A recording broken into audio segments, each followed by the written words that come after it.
Imagine being Allan Brooks and walking this path just to find birds to learn from and draw and paint, which he did obviously extensively, but I mean, you gotta think how hard it was back then.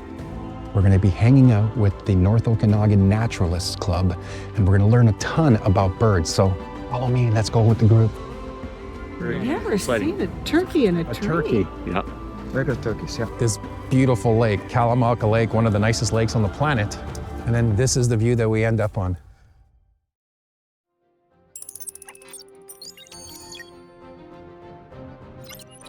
Allan Brooks didn't just paint birds, he studied them. He lived among them and celebrated their beauty. Today, we're stepping into his world, joining the North Okanagan Naturalists Club for a birdwatching journey in Kalamalka Lake Park. Let's discover the same sights and sounds that inspired Brooks over a century ago.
Hey everyone, we're gonna get into the mind of Allan Brooks.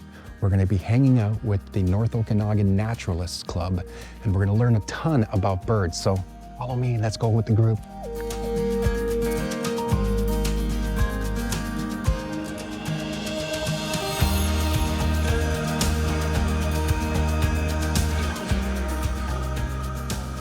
We're with Harold, the president of the North Okanagan Naturalists Club, who has been our guide and is going to be our guide. We're out in the woods. We want to feel what Allan Brooks went through. Thank you for walking us around and taking us here on a journey. We were chatting before in the parking lot, but you were telling me now that your wife is also an artist. Does she paint birds by any chance, just like Allan Brooks did? She has done some, yes. Yeah, so she's done things like our beloved quail that everybody loves to watch here. Yeah. And, she's done all kinds of subjects. I guess her favorite would be florals. But she's done landscapes and buildings and scenery, wildlife. So every Saturday, rain or shine, as it's in today, Yeah, we're walking. pretty much. If it's raining heavily, we probably would all chicken out. So what got you into bird watching? After moving here from Ontario, I got involved with the Naturalists Club. I was always involved in hiking, but then I kind of linked up with the Naturalists Club, and bird watching was a big activity with them, so I started learning about the birds here and basically got immersed in it. What part of Ontario are you from? North of Toronto. And is there a variety that are completely different here, there, or you Oh, yeah. pretty much find the same? Very different. Very different. A few common species, but generally very different. And that extends to the plant life too. Of course, yeah. The plant life is different. That's a big thing, depending on what kind of birds they are, what they want to feed on, or Yeah. what's your favorite type of bird that you found out here? I guess there'd be a few. Very interested in bluebirds. So we look after some bluebird boxes as well. Last Monday, my wife and I went to Salmon Arm and saw some pelicans.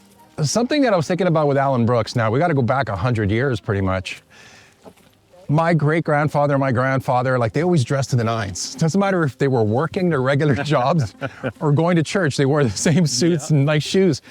When I look at photos of Allan Brooks, I mean, he reminds me of what they wore. we're wearing nice hiking boots with treads on them and raincoats. I mean, imagine being Allan Brooks and walking this path just to find birds to learn from and draw and paint, which he did obviously extensively, but I mean, you gotta think how hard it was back then. I don't know how they stayed cool in the middle of summer. You're right, 100 years ago, we'd probably both be wearing ties and jackets. and dress shoes that are just flat leather on the bottom, so even to find grip Yeah. to walk up here. And I'm sure these are pretty much some of the same trails that he might have taken, Probably. because these trails have been around for a while. Of course, you could pretty much wander wherever you wanted to. There wasn't so much protection of private property and privacy. Yeah. The countryside was pretty open. And if you were a painter yourself, is there places that you would probably stop on this trail that we'll probably end up seeing where you can just grab an easel and start painting? For sure, there'd be spots where you'd have a view of the lake. Cousins Bay, which we're walking towards right now, is Yeah. very, very scenic. So that would be one. We have so many different types of trees and vegetation in our backyard between our neighbors' walls and stuff that one of our trees is completely bare now. Mm-hmm. Two of the trees are still green. I don't know when they're gonna fall. And the other one's just starting to turn this color, which looks beautiful. But it's crazy how they're all so different when they fall. Yeah, they really are. And some never do change color. They stay green and they don't come off until the snow hits them. Yeah, yeah. But you were asking about favorite birds too, and I was thinking too, in relationship to Allan Brooks, a species that you would find there would be the meadowlark. Everybody loves hearing the sound of the meadowlark in the spring or the summer. So you would find that there, and the meadowlark is actually a species that would be also found back east where I'm from. Okay. They're just two different species, but very, very similar. So that's a favorite bird because So when you're walking, besides obviously seeing birds, stopping, grabbing your binoculars and viewing them, do you actually listen and then stop and try to see where they're coming from, where the sound's coming from? Yeah. Or is that 50% seeing, 50% hearing, or is it mostly hearing, stopping, and let's look for where it's coming from? It's a bit. I would say it's 50-50. Oh, okay. Yeah. I'm not really good at identifying the sounds. There's certain species I can do that with. Yeah. But now many of us, we have apps on our phones that we just turn those on and it will. You can do that? It will pick up the sound of the bird, identify it. So I've seen translator apps now. There's bird translator apps. There's one called Merlin. That's the most popular one. Holy cow. Yeah. And you can be walking along and it will filter out the sound of the trail, the crunch of your boots, and it will filter that out. And sometimes it will pick up birds that you haven't even heard yet. It's very, very sensitive and quite accurate too. Wow, that's incredible. And then there's apps where you can point your camera at something on your smartphone. Yes. And it will identify what that is. And then we usually record what we see. Well, many of us record what we see online. Yeah. And that feeds into big worldwide databases that track species and so on. It's just phenomenal, the technology. And now. on that app, can you save them? Yes. And a map and oh my You gosh. create your own personal account. It keeps track of your checklists. So what you've seen, where you've seen it. Yep. It will keep track of how many different bird species you've seen through the course of the year. But if you were Allan Brooks back in the day, you had a little journal that you would have to pencil all of this in. Yes, and there's still people that do that too. They've always used a paper and pencil route, and Yes. they might do both. They might be online or on the computer. But Wow. well, there's even apps that you could turn on an app, and as you're walking along, you just enter the species as you go. You don't have to wait until you get home. Wow. So when do you guys do your walks? I know it's once a week, but is it throughout the entire year? Is it about 8 months out of the year? It is throughout the year. Throughout Yes. the year? Yeah.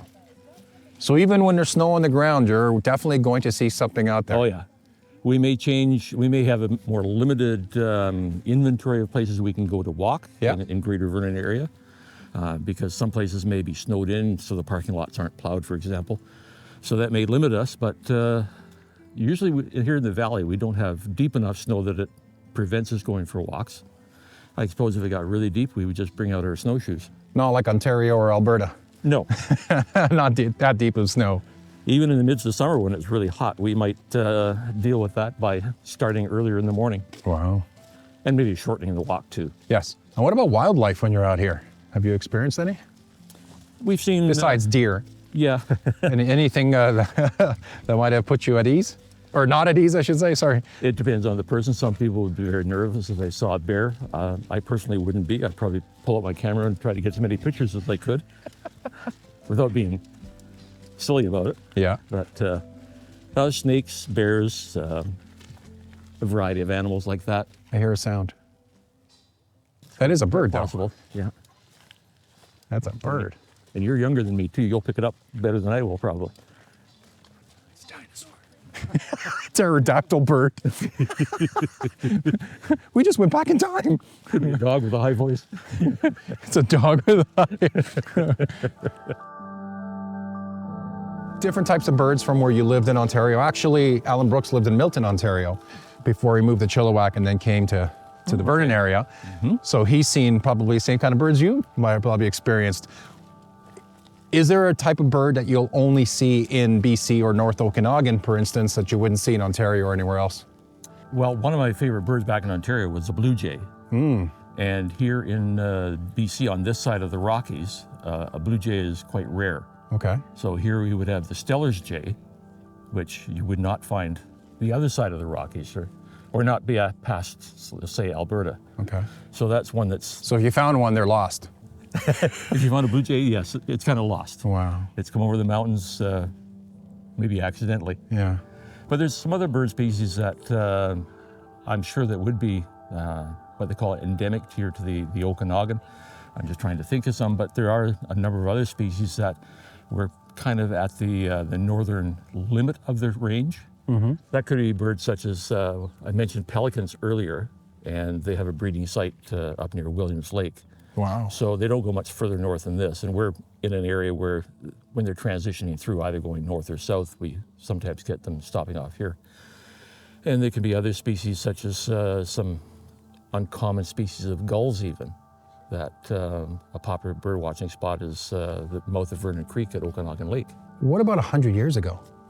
Like if you're Allan Brooks right now walking around, would you have seen birds that don't are extinct now by any chance, or more of a certain type of bird back then that you would see now? There are a number of birds that would have been seen then, not so much now, or not seen then would be now. A couple examples of the latter, one would be wild turkeys, because they were introduced. So we do have wild turkeys here. 100 years ago, they weren't here. Okay.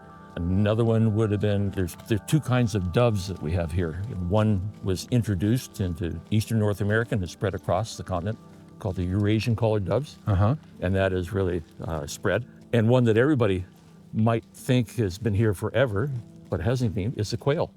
Oh. They have just increased their range. So it's a California quail, so it came from the southern states, but change in climate and adaptation and so on, it's now here. It's so common here. And speaking of climate, I always tell people that the Okanagan, like people that haven't been to the Okanagan's like our California. It's like California of Canada. The weather, orchards, vineyards, the lakes. I mean, the weather's so different here. That probably has a lot to do with what kind of birds visit the Okanagan. It really does. We are at the northern limit of a desert. So we have a lot of dry conditions. We have a lot of grasslands, which are not common across North America, unless you get into the prairies, of course. So those have their own unique species of birds. And some, I suppose, some mammals as well.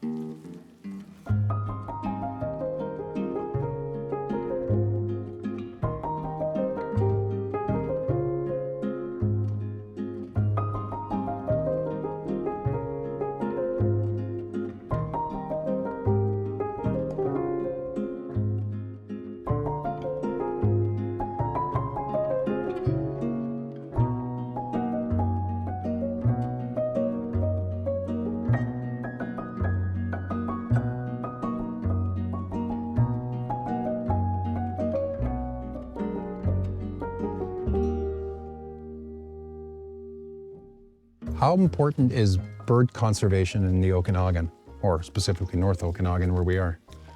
It's very important because there are a number of bird species that are threatened. The numbers are reduced drastically. So efforts that we can make to sustain or even increase their population is important, because many birds do have a beneficial impact for agriculture, and people just love seeing birds, of course. You know, it's one of the, since the pandemic, or even during the pandemic, is one of the fastest growing activities, birding.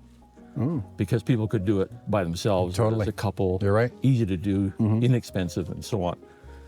So the Naturalists Club, we've had a number of projects going on that where we are restoring and enhancing environmental biodiversity to encourage bird species to thrive and survive.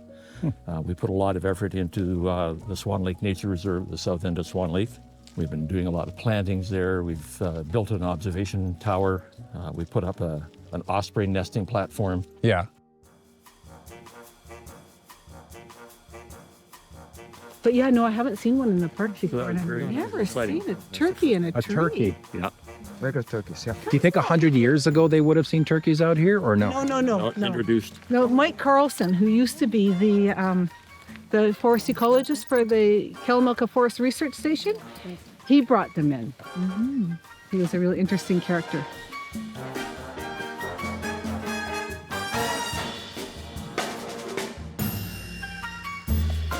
No, that's how they get to survive the coyotes and everything, because they go up, they 'Cause he was they quite roost, high. they always roost high. Wow, I had Same- no same idea. Spend the night. That's how they spend the night. They roost up, yeah. Yeah, anyway. I guess mine had a turkey house that it would sit in. No, good. Oh, isn't That's that good. something? That's good. Wow. No, last weekend we probably wouldn't have seen it. Yeah, No. Thanksgiving. isn't that? Yeah. That You're hiding. one escaped. Someone left the kitchen door open. Yeah.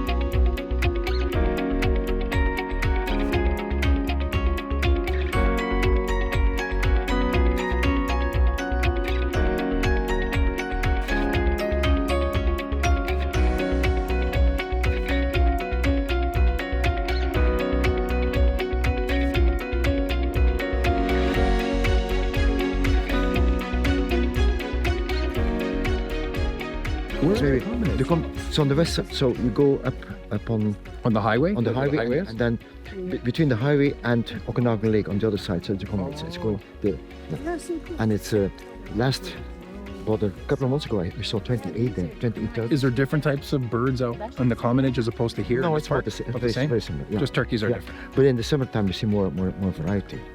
The bluebirds and so, and then the swallows, but they're all gone now. So it's a bit. How far south do they go? So the bluebirds go to central Mexico, The ospreys go to Mexico. Oh yeah. The hummingbirds, same thing. So it's amazing. And then they come back in the summertime to make their nest here and have the brood here. It's just Wow.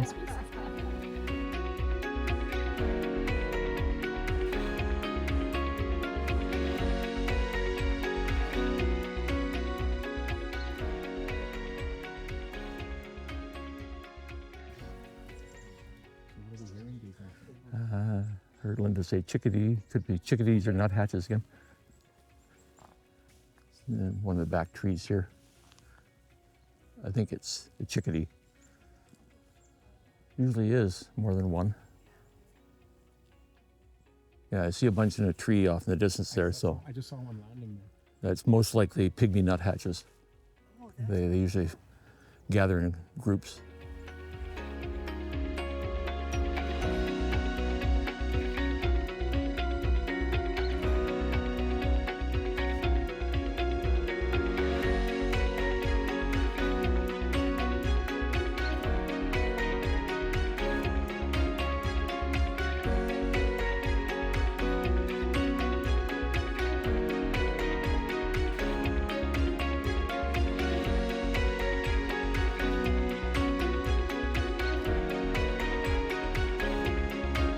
So what draws you back to meeting the group here every week, every Saturday morning? What draws you back to bird watching, nature walking? The potential of always seeing something different Yeah. that you haven't seen before, or since I like to do photography as well, maybe getting a better picture than I've ever had before. So I guess it's the thrill of discovery. You never know what you're going to see. You never know what you're going to see. It's always different. Yep, always different. Whether it's the weather that's different, you're going to see different birds. We just saw some cactus. Yep, That's incredible. we are in the desert environment here. Yeah. And then obviously this beautiful lake, one of the lakes that's in the North Okanagan, Kalamalka Lake, one of the nicest lakes on the planet. For sure. And then this is the view that we end up on. Yeah, it's a lake you never get tired of looking at, Yeah. because it too can always look different, with different colors and the effect of the waves or the clouds. Obviously these birds have to live somewhere. You probably stumble upon a lot. Is there different types of nests for different types of birds? For sure, different places that they would nest. Pretty much everybody in Vernon would be familiar with the heron colonies, so they Yes. see those nests up in those cottonwood trees. The Naturalists Club, we have a program where we look after several hundred bluebird nesting boxes that we have installed in various locations around the North Okanagan. So we have volunteers to look after that. So bluebirds tend to nest in nesting boxes. They will nest in a tree cavity, but not enough of those I available. was just going to say, yeah. So we put up Inventory is boxes. low. Yeah, so we put up Oh, no. boxes for them. Nice. And then once in a while, you're really fortunate, you might see a hummingbird nest, and it's smaller than a teacup. It's just incredibly small. So thinking back like Allan Brooks right now, this walk that we just did, we're probably like an hour in. Do you think you probably walked this far? Depending on the elements, I guess, and the footwear that he would have at the time?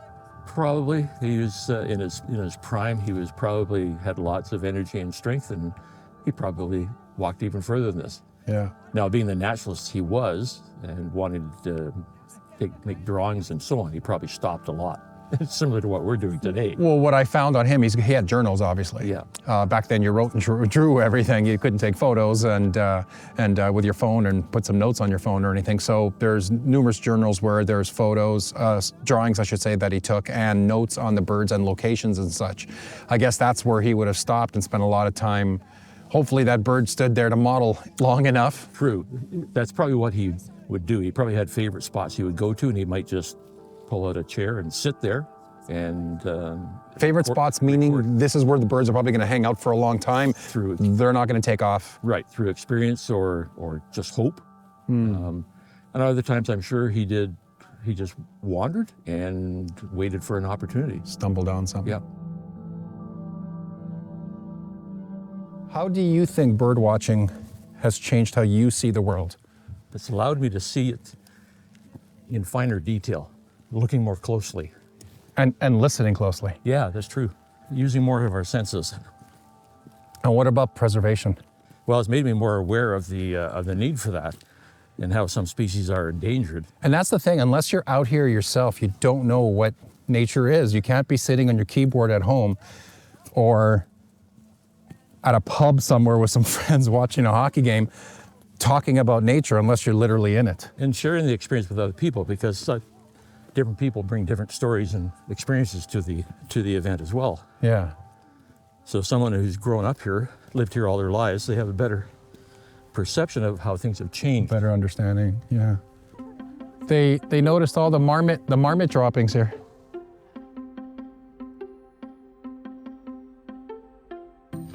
That's Spain. It's such beautiful. Look at the colors, yeah.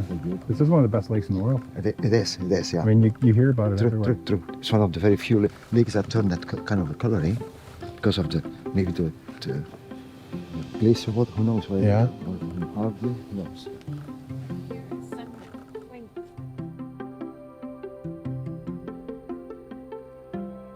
So I'm gonna work out while I got this beautiful view. That is hilarious. Cal Jim. Cal Jim. There's two of them.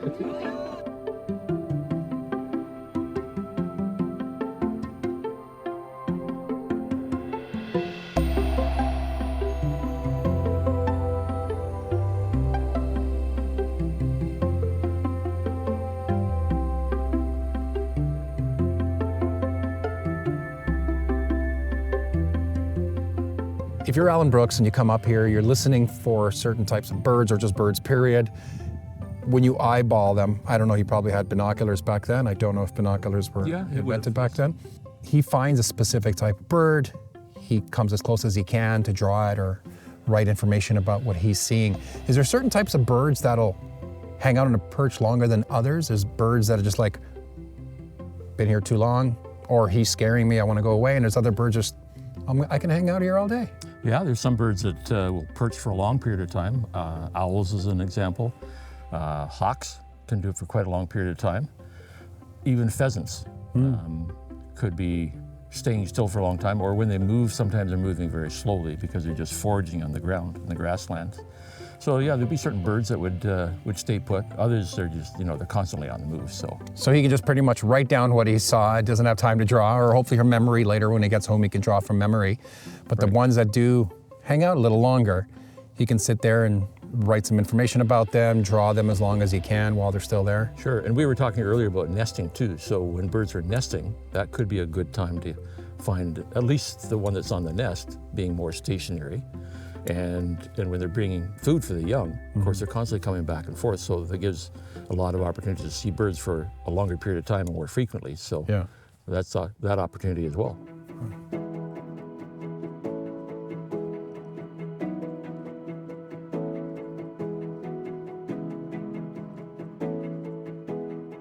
Look at the app. It really helps you out.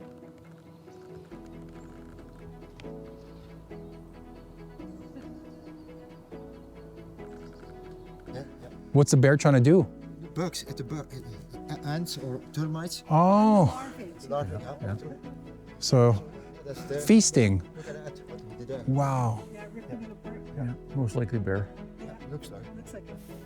So we've got a big fir tree and a big ponderosa tree side by side. By side. Wow. This is the Douglas fir, Douglas the fir. ponderosa. Like I'm saying, maybe 500 years old that one. Because I have several ones at my place which are small and years old. You did? Yeah. That was 400. Oh, spider web Cool. right there. One of the oldest ones in the whole valley.